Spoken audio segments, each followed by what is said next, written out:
Halo, Assalamualaikum warahmatullahi wabarakatuh. Kembali lagi dengan saya Zia Zakaria. Apa kabar mahasiswaku semuanya? Alhamdulillah, mudah-mudahan sehat selalu ya. Selamat datang di video pembelajaran kali ini.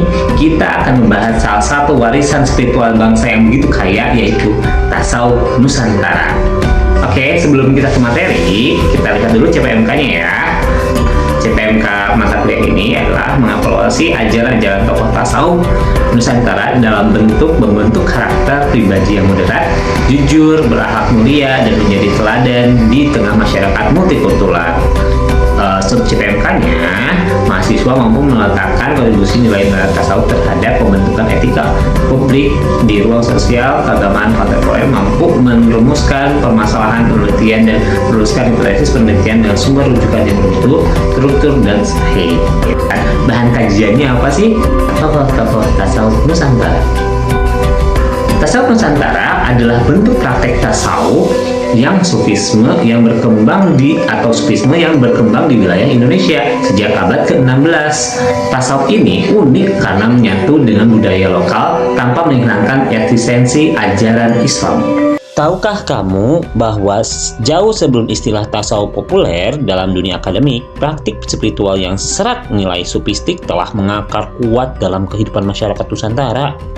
Tasawuf Nusantara adalah bentuk pemahaman dan pengamalan ajaran tasawuf yang tumbuh, berkembang, dan menyatu dengan budaya lokal di wilayah kepulauan Indonesia. Ia bukan sekedar bentuk tiruan dari tasawuf Timur Tengah, tapi merupakan hasil adaptasi kreatif para ulama dan wali dalam menyebarkan Islam secara damai, lembut, dan penuh kearifan.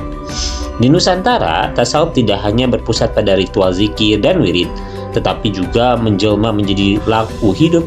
Ia hadir dalam seni sastra, petuah-petuah bijak, bahkan dalam sistem sosial pemerintahan tradisional, mulai dari suluk di pesantren, syair-syair sofistik, hingga kearifan lokal seperti dalam tradisi selamatan. Semua memiliki nuansa tasawuf yang mendalam. Peran besar para wali songo seperti Sunan Kalijaga dalam menyebarkan Islam melalui pendekatan budaya lokal juga merupakan contoh nyata dari praktik tasawuf Nusantara. Mereka tidak menabrakkan budaya, melainkan merangkul dan memaknai ulang simbol-simbol lokal sebagai jembatan dakwah spiritual. Maka, tasawuf Nusantara bukanlah hal yang asing, apalagi baru.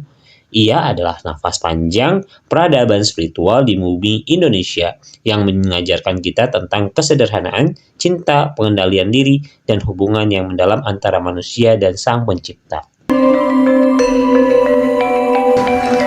Tokoh-tokohnya seperti Hamzah Fansuri, Samsudin Sumantrani, dan Nuruddin Ar-Raniri adalah contoh ulama sufi dari Sumatera yang besar yang menulis karya-karya mistik Islam dan berbahasa Melayu.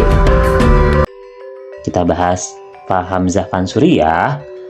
Hamzah Fansuri, pelopor tasawuf Melayu, adalah sufi dan sastrawan besar asal Sumatera. Hidup sekitar abad ke-16. Ia dikenal sebagai penulis pertama dalam bahasa Melayu yang mengekspresikan ajaran tasawuf secara puitis. Syair-syairnya memadukan ajaran wahdatul wujud, konsep penyatuan wujud antara hamba dengan Tuhan dengan bahasa Melayu yang indah dan simbolik. Karya-karyanya seperti syair perahu, syair dagang, dan prosa sufi seperti Asror al-Arifin memperlihatkan kedalaman filsafat spiritual dan ketinggian estetika. Bagi Hamzah, hidup adalah perjalanan spiritual wujud Tuhan, dan setiap manusia harus mengenal jati dirinya sebagai cermin dari Sang Maha Wujud. Ia bukan hanya penyair, tetapi pembaharuan pemikiran Islam di Nusantara yang memperkenalkan dimensi batiniah Islam dalam konteks budaya Melayu. 2. Samsudin Al-Sumantrani, penerus dan pembela Hamzah Fansuri. Samsudin adalah seorang ulama sufi, penulis dan juga qadhi hakim agung di Kesultanan Aceh pada masa Sultan Iskandar Muda. Ia dikenal sebagai murid yang sekaligus pembela pemikiran Hamzah Fansuri, terutama dalam ajaran wahdatul wujud yang sempat menuai kontroversi. Dalam berbagai karyanya, Syamsuddin menjelaskan konsep-konsep tasawuf secara rasional dan sistematis. Ia menegaskan bahwa wujud Tuhan adalah tunggal dan segala ada hanyalah manifestasi dari keberadaannya. Namun ia tetap menekankan pentingnya syariat sebagai jalan menuju hakikat, sehingga ajaran tasawufnya tidak lepas dari nilai-nilai keislaman yang lurus. Di bawah pengaruhnya, Kesultanan Aceh menjadi pusat perkembangan ilmu tasawuf di kawasan Asia Tenggara. Ia menjadi simbol kekuatan intelektual Islam Nusantara yang berani berpikir mendalam namun tetap membumi. 3. Nuruddin Ar-Niri, penegak ortodoks dan penyeimbang perbedaan dengan dua tokoh sebelumnya. Nuruddin ini hadir dengan pendekatan yang lebih konservatif. Ia adalah ulama keturunan Gujarat yang datang ke Aceh pada abad ke-17 dan diangkat sebagai mufti kesultanan oleh Sultan Iskandar Sani. Nuruddin dikenal karena menolak ajaran Wahdatul Wujud versi Hamzah dan Samsudin yang ia anggap berbahaya dan dapat menyesatkan umat. Ia menulis banyak karya seperti Bustanus Salatin dan berupaya meluruskan tasawuf agar tidak menyimpang dari akidah Ahlussunnah wal Jamaah. Namun perbedaan pandangan ini bukan semata konflik, melainkan bagian dari dinamika intelektual Islam yang memperkaya hazanah keislaman di Nusantara. Nuruddin ini berjasa membumikan Islam yang moderat, rasional, dan tetap dalam kerangka syariat. Ketiga tokoh ini yang tadi saya jelaskan, ada Hamzah Mansuri, Samsudin Subantrani, dan Nuruddin Ar-Niri adalah pilar utama dalam sejarah tasawuf Nusantara. Meski berbeda pendekatan, mereka semua berkontribusi dalam memperkenalkan spiritualitas Islam dan menyatu dengan budaya lokal, menyamai nilai-nilai kasih sayang, kedalaman jiwa, dan mencari makna sejati dalam hidup.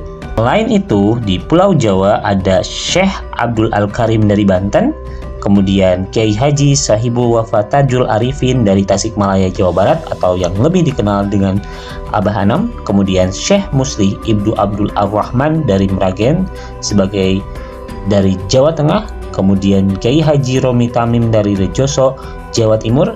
Sementara itu di Indonesia bagian timur ada Syekh Yusuf Al-Makassari, kemudian di Kalimantan ada Muhammad Nafis Al-Banjari dan Syekh Ahmad Khotib Sambas.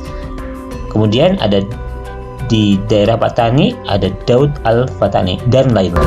Ciri khas tasawuf Nusantara adalah pendekatan yang damai dan penuh toleransi. Ajarannya sering disampaikan melalui seni seperti syair, suluk, dan simbol budaya seperti batik, wayang, dan juga musik. Di berbagai daerah, praktik zikir, pengajian tarekat, dan laku batin masih hidup sebagai bentuk ketenangan spiritual. Hingga kini, nilai-nilai tasawuf masih relevan. Anak-anak muda mulai tertarik kembali belajar tentang ketenangan batin, keikhlasan, dan cinta ilahi dalam bingkai tradisi lokal. Tasawuf Nusantara bukan hanya ajaran masa lalu, tapi menjadi bagian dari solusi kehidupan modern yang penuh gejolak. Mari kita jaga dan pelajari warisan spiritual ini. Tasawuf Nusantara adalah bukti bahwa Islam bisa hadir dengan damai, menyatu dengan budaya, dan membawa cahaya bagi kehidupan. Itu saja untuk pertemuan kali ini ya. Kita tutup dengan bacaan hamdalah. Alhamdulillahirrahmanirrahim. Wallahu muwaffiq ila aqwamit thoriq. Wassalamualaikum warahmatullahi wabarakatuh.